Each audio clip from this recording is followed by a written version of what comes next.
siya guys, yung pinaka-small size ng aluminum trolley bag. Ito yung brand niya. SS stands for what? The SS brand. Ito siya guys, oh. SS man yung brand nakalagay. Diba? Yan. May lock siya sa uluhan talaga. Tapos sa gilid, dalawang lock. Tapos, hindi na siya zipperized. Yan, metal siya. Hindi naka-hawakan niya. Tapos, yung panghila natin. Yung trolley. Pahaba. Ito yung gilid niya.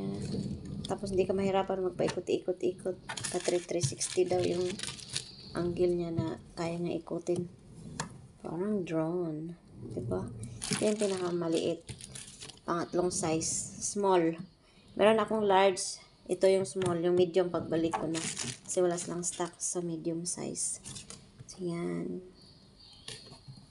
Diba? Guwapo siya.